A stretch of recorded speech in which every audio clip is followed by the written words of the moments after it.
Hey, this is a lateral elbow glide. It can be helpful when we're dealing with some lateral elbow pain, often called tennis elbow, or it's a tendon issue with the extensors of the wrist. So these can be painful with extension and often with gripping a tight fist because they also engage with that. So what we're gonna do is we're gonna find a wall. Here's my elbow joint, okay? So I got what's called a condyle right here. So you can flex your elbow, and that's the bony point upon which the elbow turns.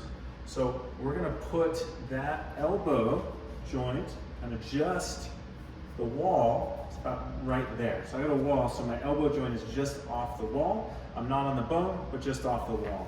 We're gonna be pushing, so if this is uncomfortable, you can pad that with a towel.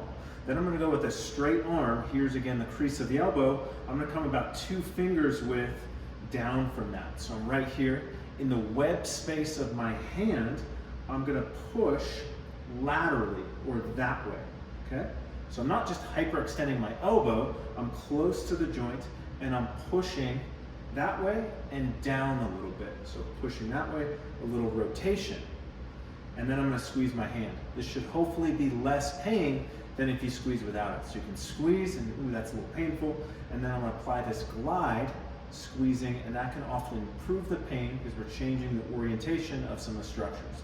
What you'll then do is hold this glide, squeeze and hold 2 to 3 seconds, relax, and we're gonna do that 10 times.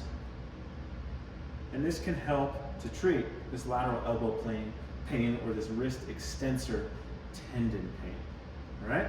If you don't have a wall, we can do it without it.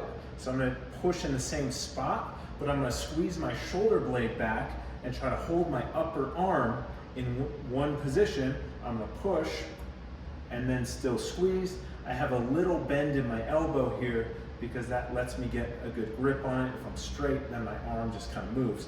So a little bend, squeeze the shoulder blade, and then I can push there as well. So that's a lateral elbow glide. It can be really helpful in management of lateral elbow pain.